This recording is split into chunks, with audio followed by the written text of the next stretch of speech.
ओम कव्यवाडनलस्तृप्यताम् ओम कव्यवाडनलस्तृप्यताम् ओम सोमस्तृप्यताम् ओम सोमस्तृप्यताम् ओम सोमस्तृप्यताम् ओम यमस्तृप्यताम्। एक बात और, जो पितृओं की गति और श्राद्ध है और पितृलोक को जाने का जिनके पास परमिशन है वो केवल मनुष्य योनि को है। मनुष्य योनि को छोड़कर यानी 84 लाख योनियों में से 83,99,999 योनियों में उनको सीधा जाने का परमिशन नहीं है। पितृलोक में गमन करने का अधिकार केवल मनुष्य को है। इसलिए बाकी किसी का आपको श्राद्ध नहीं करना है, केवल मनुष्यों का श्राद्ध करना है।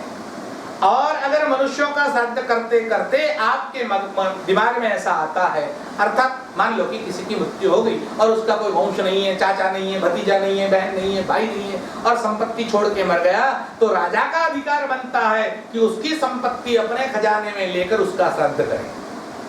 और किसी की तिथि मालूम नहीं है तो उन सबका श्राद्ध अमावस्या के दिन किया जाता है। वो सर्व पितृ की अमावस्या मानी जाती है और अमावस्या के दिन जिसका आपको तिथि याद नहीं है, हमारे यहाँ डीसा में एक समाज सेवक है मनु भाई आसनानी, जो लोग मर जाते हैं और एक्सीडेंट में किसी की मौत हो गई, किसी की पहचान नहीं हुई, कोई लाश मिल गई तो पुलिस ले जाती है, उसका पंचनामा करती है या पीएम करती है और उसके बाद में उसका संस्कार क्या किया जाए। तो मनु भाई ये अच्छा काम करते हैं तो उनको बुलाकर दे देते हैं और वो डेड बॉडी का अपनी संस्कार कर देते हैं।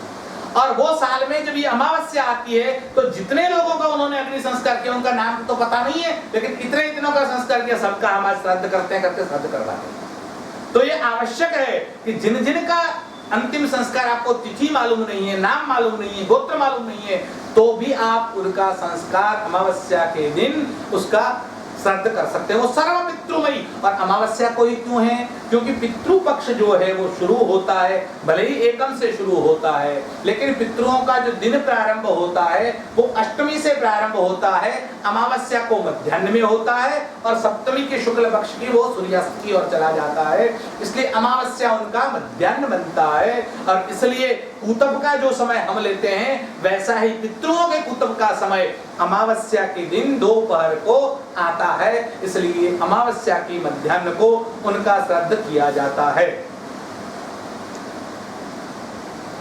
जैसे श्राद्ध में विधि की महत्ता है, उसी प्रकार श्राद्ध में और चीजें भी कही गई है। जैसे हमने आपसे कहा कि चांदी के पात्र को दिया जाए, तो चांदी का उसमें विधान आया है। उसी प्रकार श्राद्ध में दक्षिणा का विधान है। आपको श्राद्ध में दक्षिणा देनी आवश्यक है। वैसे तो हमारे यहाँ यज्ञ कार्य या कोई भी कार्य हो उसमें दक्षिणा का विधान है। इसलिए तामस यज्ञ की बात करते हुए भगवान श्री कृष्ण कहते हैं दक्षिणा विरहितम यज्ञम तामसम परिचक्षते। दक्षिणा विरहित यज्ञ है तो वो तामस यज्ञ है, इसलिए दक्षिणा अनिवार्य है। तो श्राद्ध में जिस ब्राह्मण को भोजन करवाए आपकी यथाशक्ति उसको आपको दक्षिणा देनी है। दक्षिणा के सिवा वो कार्य अधूरा है। और श्राद्ध कार्य आरंभ करते समय जैसे पिंडदान वगैरह करते हैं उसमें 5 लोगों को आपको, मतलब 5 लोग यानी 5 बातों का ध्यान रखकर उन सबको भी कुछ न कुछ देना है।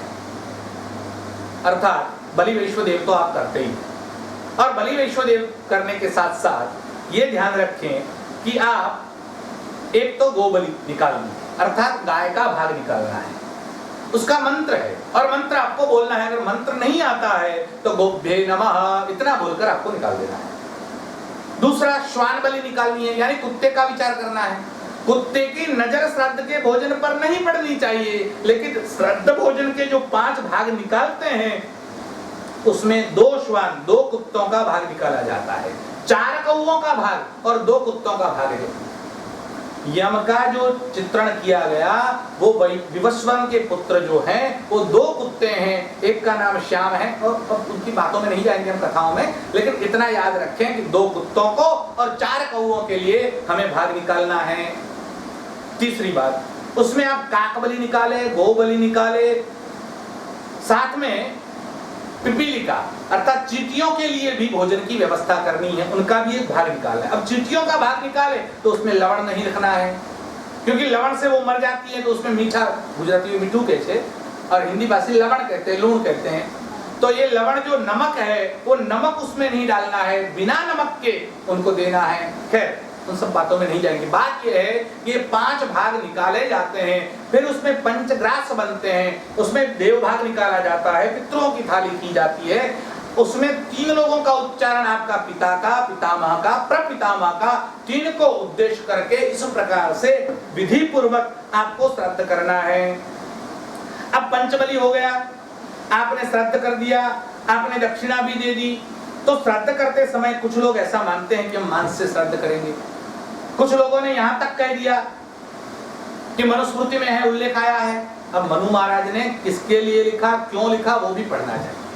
पहली बात याद रखें कि भगवान मनु ने भी इसका निषेध किया है। आप मनुस्मृति के 4थे अध्याय के 46 और 47वें श्लोक में पढ़ेंगे तो आपको दिखाई देगा, भगवान मनु कहते हैं मांसाहार सर्वथा त्याज्य है, कभी मांस का आहार नहीं करना चाहिए। अब आहार के निषेध है, फिर श्राद्ध में देने की बात कहां से आई?